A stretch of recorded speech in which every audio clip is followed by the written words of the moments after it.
Selamat siang pemirsa Facebook, Zoom, dan juga YouTube dimanapun Anda berada. Sekarang Anda menyaksikan podcast Maluku dalam program Kadera Bacarita bersama saya Mila Kaimudin.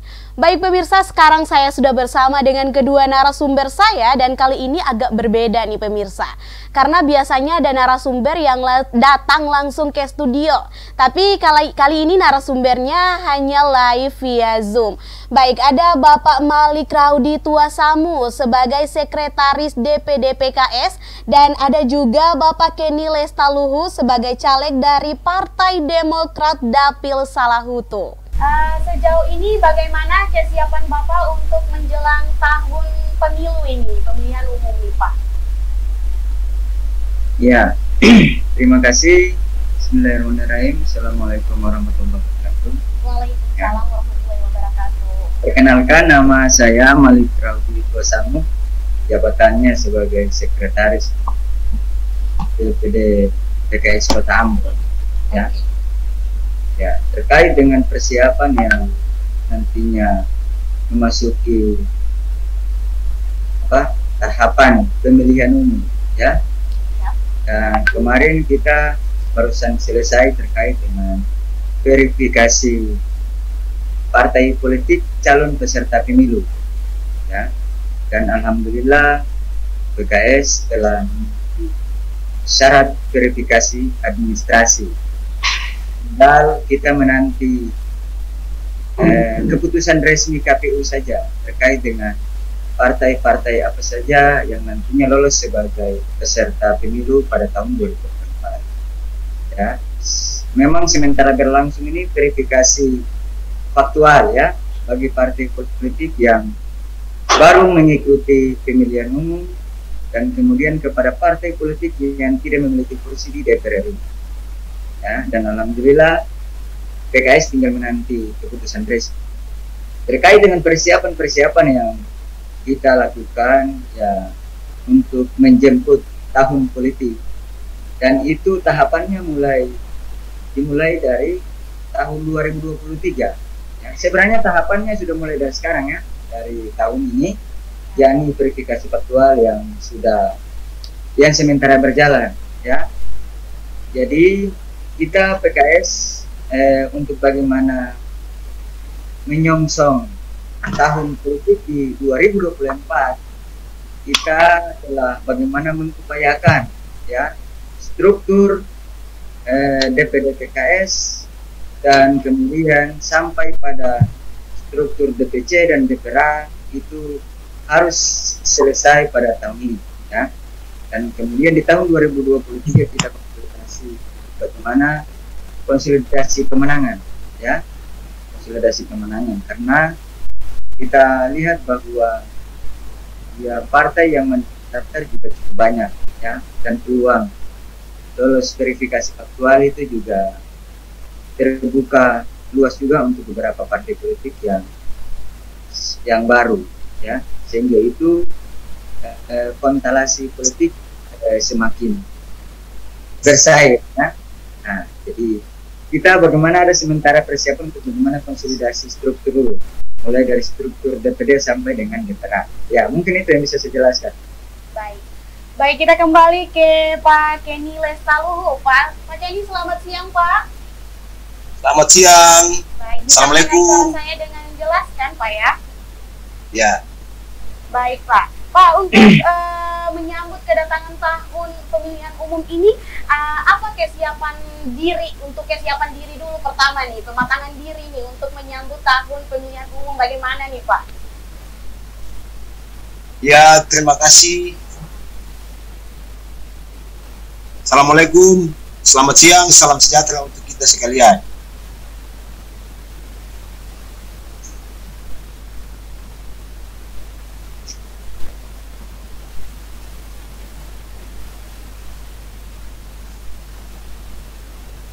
Ya, kedengaran nggak suara saya?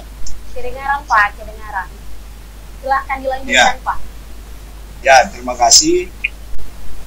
Sebagai politisi yang sudah cukup arah melintang di dunia politik, tentu kesiapan menuju tahun-tahun politik dan pemilu 2024. Insya Allah tetap dilaksanakan secara baik. Dengan kesiapan menuju pemilu 2024 yang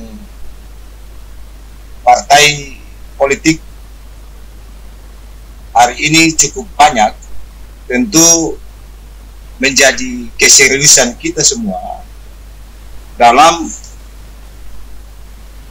melakukan konsolidasi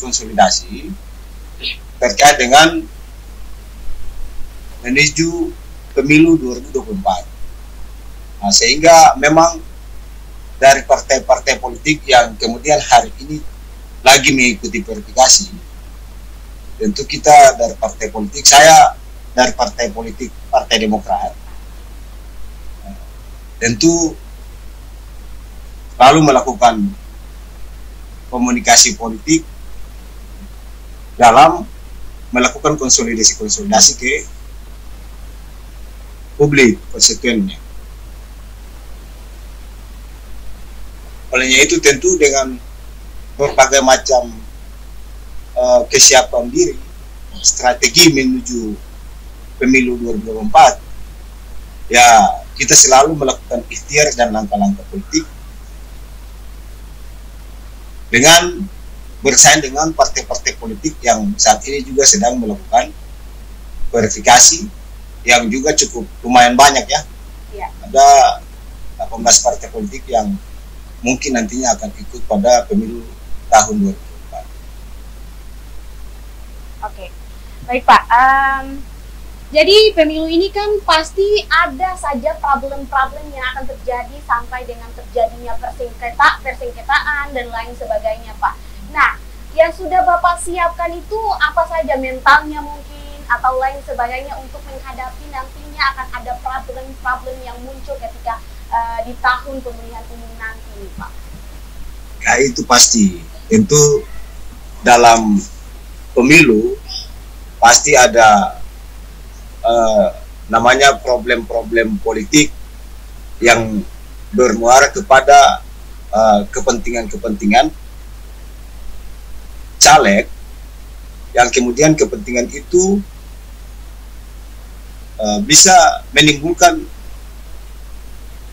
semacam tendensi politik gitu, sehingga ya kesiapannya ya kita tetap memiliki ikhtiar untuk kemudian melakukan langkah-langkah yang tentu bagi kita tidak dirugikan secara politik.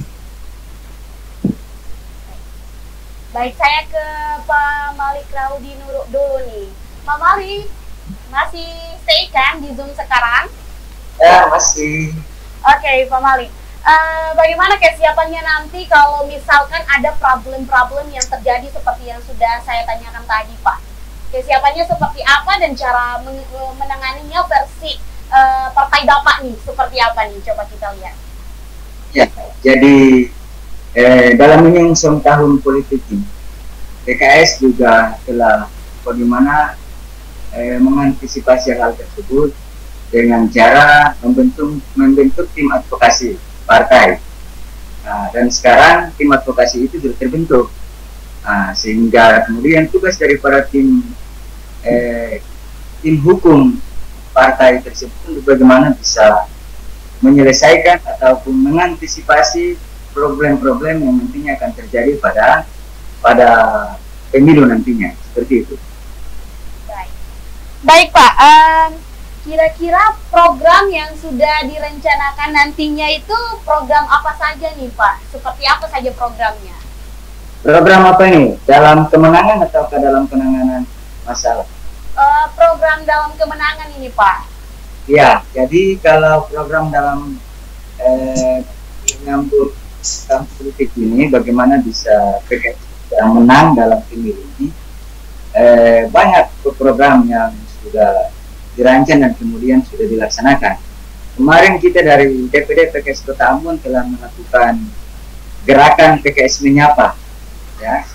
Nah, pada hari Minggu kemarin kita melakukan jalan santai dan senam Go PKS Go bersama masyarakat Petambon. Dan itu dihadiri oleh kurang lebih 100, di atas 100-an. Nah, itu berarti ada antusias yang cukup besar masyarakat Petambon terhadap PKS. Dan itu menjadi kekuatan bagi kita PKS untuk bagaimana menyongsong kemenangan di pemilu 2024.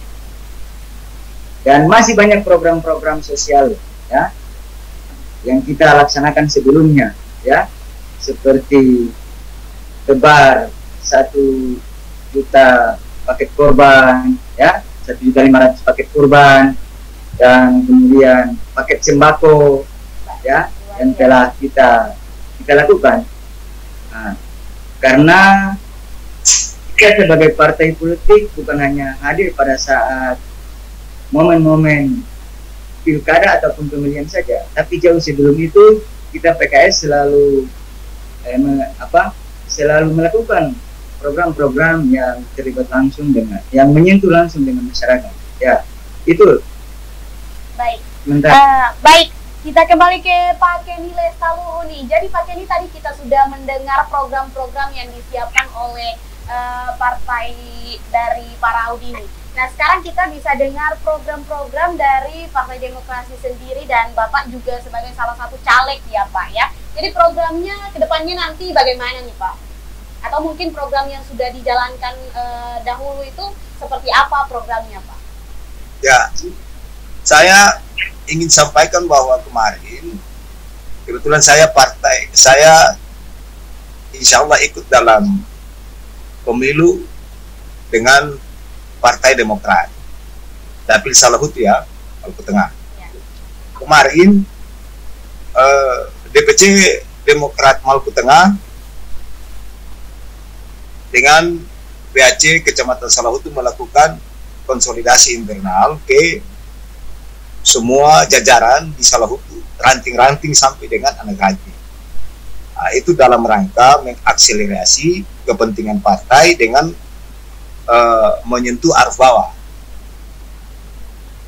Kalau saya sendiri sebagai caleg, mungkin ini yang ketiga kali ya saya masuk bertarung dalam arena politik. Oh, ini sudah ketiga kali ya Pak ya? Ketiga kali. Jadi terkait dengan program, ingin saya sampaikan bahwa mungkin agak sedikit sama dengan PKS. Secara pribadi ya, selama ini saya terus melakukan konsolidasi politik, konsolidasi program. Saya sering juga melakukan kerja-kerja nyata terhadap masyarakat yang kemudian bermuara pada kepentingan masyarakat. Akhirnya lewat program itu yang kita lakukan secara kontinu dapat menyentuh masyarakat, sehingga kepentingan kita caleg dengan masyarakat itu selalu barter. Jadi semua kepentingan konsolidasi untuk menuju pemilu 2024 terus kami laksanakan, kami lakukan. Misalnya kegiatan-kegiatan, saya sendiri secara pribadi pernah melakukan kegiatan bagi sembako. Oh, itu secara pribadi ya Pak? Secara pribadi. Okay. Secara pribadi saya sudah melakukan itu dari tahun-tahun sebelumnya. Jadi bukan karena momentum politik kemudian baru kita datang untuk menyentuh masyarakat, tidak. Kebetulan saya senang sekali melakukan kegiatan-kegiatan sosial yang bersentuhan dengan masyarakat, seperti itu. Baik Pak, tadi Bapak bilang Bapak sudah mempunyai 3 pengalaman ya kan Pak ya. Jadi kira-kira biasanya kan dalam pemilihan umum selalu ada problem-problem. Biasanya problem yang Bapak sering dapatkan atau yang sering Bapak temui ketika 3 kali Bapak mencalonkan diri ini, pengalamannya yang Bapak temui apa saja Pak? Problem seperti apa? Kecurangan begitu ya? Iya, kecurangan Pak.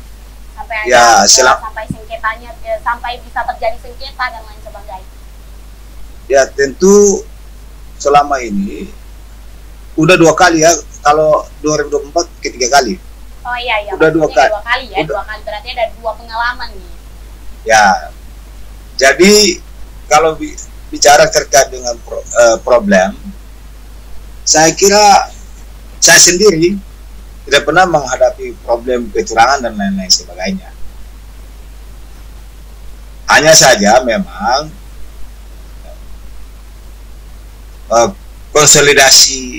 konsolidasi secara pribadi harus terus digelorakan.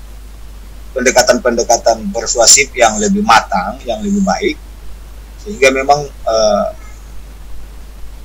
kita dapat meminimalisir problem-problem yang nantinya terjadi. Sejauh ini memang kalau secara problem kecurangan memang terhadap diri saya tidak ada. Tapi yang Bapak dapatkan di partai-partai yang lain begitu, Pak?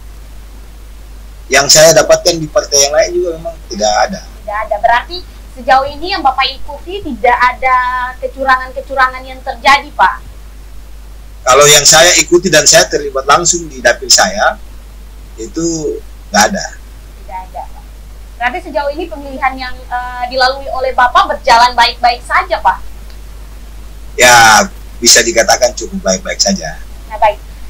Kita ke Pak Raudi lagi nih, Pak. Pak Raudi, bagaimana harapannya nanti untuk masyarakat, Pak?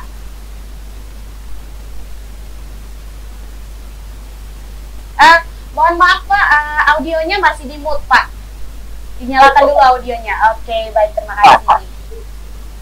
Jadi harapan kami kepada masyarakat bahwa manfaatkan tahun politik pada 2024 ini dengan baik, ya, yakni bagaimana masyarakat memilih langsung wakil-wakil rakyat mereka, ya, dan kemudian pemimpin mereka seperti presiden. Olehnya itu kami berharap kepada masyarakat untuk bagaimana melihat figur-figur yang nantinya akan menjadi wakil rakyat maupun jadi pemimpin, ya. Dan biar juga terkait dengan apa kontribusi yang telah diberikan kepada masyarakat, sehingga kami berharap, ya, karena PKS adalah partai politik, maka kami juga berharap kepada masyarakat untuk bagaimana mendoakan, ya, dan memberikan dukungan kepada PKS sehingga PKS terus bersama dengan rakyat atau terus bersama dengan masyarakat, ya, sehingga PKS juga bisa menyampaikan atau mengawal seluruh aspirasi masyarakat, baik itu di parlemen maupun di eksekutif. Seperti itu harapan dari saya ataupun dari kami PKS. Oke, Pak, baik, kita lihat harapan dari Pak Kenny dulu nih untuk masyarakat ke depannya nanti bagaimana untuk menjelang tahun pemilihan umum nih, Pak. Ya, terima kasih. Harapan saya pribadi tentu kepada masyarakat dalam memilih wakil-wakilnya tentu harus mengedepankan profesional, jangan lagi salah pilih pemimpin, ya, sehingga apa yang menjadi harapan publik atau harapan masyarakat itu bisa terlaksana secara baik. Kebetulan partai kami, Partai Demokrat, mengusung tema perbaikan untuk Indonesia. Ya, mungkin saya dengan Pak Raudi ini, dengan PKS ini, insya Allah dalam momentum Pilpres, ini kita akan bersama-sama berkoalisi. Harapan penting kami kepada masyarakat, pilih pemimpin yang baik, yang punya komitmen untuk melihat kepentingan besar, kepentingan masyarakat. Seperti itu harapan kami. Baik, terima kasih Pak Kenny dan juga Pak Raudi. Kami akan kembali lagi pemirsa sesaat lagi usai pariwara berikut ini.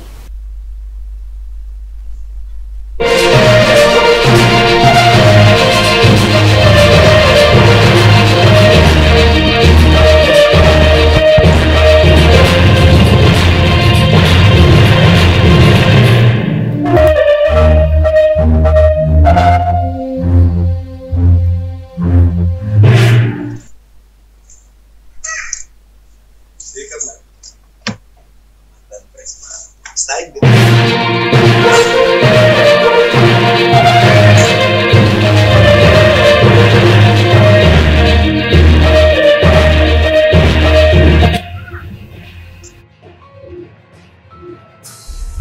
Hai Basudara semua, telah hadir di Kota Ambon Production House Profesional yang bergerak di bidang multimedia live streaming melalui channel YouTube, Facebook, dan Zoom. Bagi Anda yang membutuhkan tempat untuk menyampaikan perkenalan diri maupun sosialisasi perorangan, instansi pemerintah, partai politik, dan LSM, inilah tempatnya. Di tempat ini kami menyediakan jasa dialog interaktif melalui Zoom dan line telepon. Paket wisuda, pembuatan profil, wedding, tempat pertemuan yang terintegrasi, dan ada banyak lagi paket-paket live streaming sesuai kebutuhan Anda. Kami telah terbukti melaksanakan paket live streaming secara virtual, baik lokal maupun nasional, dengan tempat yang berbeda, dan harganya pun terjangkau di kantong. Bagi Anda yang membutuhkan jasa studio live streaming yang terintegrasi, kunjungilah kantor kami yang berada di Jalan AM Sangaji, Kota Ambon, samping Masjid An-Nur, atau tepatnya di kantor pengacara Dr. Fahri Bahmid, SHMH, di lantai 3. Untuk lebih jelas, hubungi kami di line telepon 0911 319130 atau nomor WA 0852 4339 4208. Kepuasan Anda merupakan pelayanan kami. Kami menunggu kehadiran Anda di tempat studio yang terintegrasi. Dalam program Kadera Bacarita. Baik pemirsa, saya akan lanjut bercerita bersama dengan kedua narasumber kami yang saat ini tersambung via Zoom ya Pak ya. Ada Pak Kenny. Baik Pak, Pak Kenny, saya mau bertanya dulu nih, menurut Bapak bagaimana dengan saingan-saingan Bapak dalam partai-partai yang lainnya nih Pak? Apakah cukup keras untuk dilawan Pak atau bagaimana nih Pak?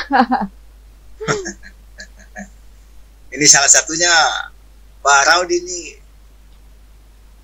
ini saya mau bilang lawan saya, tapi beliau udah pindah ke Dapil Kota Ambon. Yeah. Jadi ya tentu semua yang kompetitor yang maju dalam pemilu itu memang ya, secara politik kita harus menghitung mereka ya.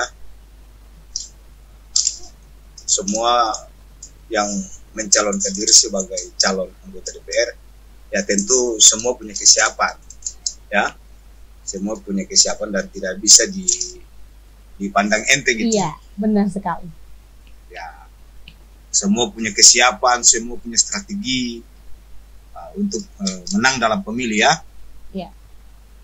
Jadi buat pesaing-pesaing yang ingin berkompetisi di momentum pemilu, itu bagi saya semua itu punya kemampuan untuk bisa maju dalam pemilu. Baik, sejauh ini Papa sudah mempunyai kepercayaan diri yang kuat untuk melawan lawan-lawan Bapak nantinya di partai-partai lainnya nih Pak. Apakah Papa sudah mempunyai kepercayaan diri yang kuat atau bagaimana Pak sejauh ini? Ya, tentu sebagai petarung, ya, saya ingin sampaikan bahwa rasa kepercayaan diri itu tidak pernah pudar ya. Kalau kaitannya dengan soal bertarung dengan teman-teman yang ingin maju, saya juga punya kesiapan tersendiri untuk bisa menghadapi mereka di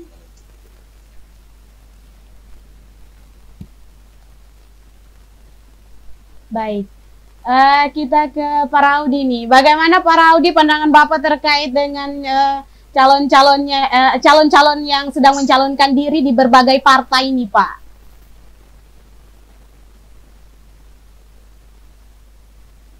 Ya, pencalonan seseorang sebagai anggota DPR itu adalah hak asasi seseorang, ya. Jadi tidak bisa membatasi. Nah, karena pencalonan DPR ini adalah yang nantinya akan menjadi wakil rakyat, maka paling tidak bukan hanya modal popularitas, ya, ataupun modal finansial, tapi kemudian modal intelektual juga sangat penting. Sehingga nantinya ketika masyarakat mempercayainya, dia mampu bagaimana bisa mengawal dan memperjuangkan aspirasi masyarakat. Ya, karena kalau khusus untuk DPRD Kota Ambon ini ada kurang lebih 35 kursi. Ya, dan itu dia terbagi di beberapa dapil. Dan sehingga kami dari PKS juga telah menyiapkan para bakal calon anggota DPR Kota Ambon di setiap dapil. Dan caleg-caleg yang telah kami sediakan juga adalah caleg-caleg yang potensial, ya, baik dari sisi kapasitas, ya, maupun dari sisi elektabilitas dan lain sebagainya. Baik. Baik Pak, kira-kira kiat-kiat untuk nanti misalkan ada problem yang terjadi di pemilihan umum ini, kiat-kiat Bapak itu seperti apa Pak? Ya, kiat-kiat untuk bagaimana mengantisipasi problem-problem yang terjadi dan kemudian bisa mencegahnya sejak ini. Ya, yang pertama adalah kita memberikan edukasi yang baik kepada masyarakat, ya. Berikan edukasi yang baik kepada masyarakat terkait dengan agar nantinya dalam memilih seorang wakil rakyat, ya, ataupun pemimpinnya dalam hal ini adalah presiden, jangan sampai terpengaruh dengan faktor finansial, ya. Jangan sampai suara Anda digadai dengan jumlah uang yang nantinya akan membuat Anda menderita 5 tahun lagi ke depan. Ya. Edukasi-edukasi yang baik yang nantinya akan kita berikan kepada masyarakat. Pada prinsipnya kami dari PKS tidak melakukan black campaign dan lain sebagainya, ya, tapi kemudian kita memberikan edukasi kepada masyarakat sehingga pemilu yang nantinya akan dilaksanakan ini benar-benar pemilu yang jujur, bersih, dan adil. Baik, itu tadi kita dengar kiat-kiat versi Pak Raudi. Nah, bagaimana kiat-kiat menurut Pak siapa nih? Pak Kedi, Pak. Pak Kenny nih Pak, mohon maaf saya lupa namanya nih. Pak, kiat-kiat untuk menghadapi problem nantinya ini bagaimana Pak nantinya? Ya, yang pertama, kiat-kiat untuk menghadapi problem pemilu nantinya, tentu kita dari Partai Demokrat akan melakukan langkah-langkah antisipasi dalam rangka mencegah terjadinya problem pada saat pemilu nanti. Ya, mungkin saya dengan Pak Raudi sama, ya. Kita tentu punya niat baik agar pemilu ini bisa berjalan secara baik dan benar. Tentu yang disampaikan kepada pemilih masyarakat, kita memberikan contoh atau edukasi memang yang elegan sehingga masyarakat paham benar bahwa pemilu ini jangan dijadikan sebagai ajang transaksional sehingga tidak dapat melahirkan pemimpin-pemimpin yang amanah, yang jujur, yang kemudian dapat dipercaya untuk mewakili mereka di parlemen nantinya. Di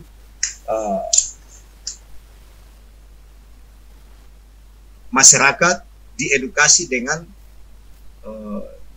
cara-cara yang benar, cara-cara yang baik, sehingga pola pikir masyarakat terkait dengan pemilu ini bisa kita hilangkan dengan pola pikir yang saat ini sudah tertanam, pola pikir transaksional.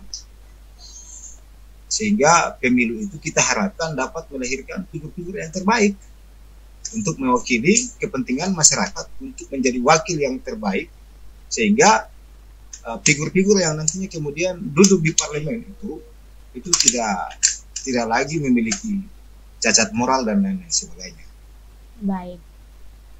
Baik pemirsa, terlepas dari itu semua, janganlah kita memanas-manasi pemilihan umum ke depannya. Karena itu juga akan meresahkan masyarakat dan yang rugi nantinya adalah masyarakat pula. Baik, terima kasih pemirsa sudah bersama kami di Podcast Maluku. Saya Mila Kaimudin bersama kru mengucapkan terima kasih dan sampai jumpa. Selamat siang.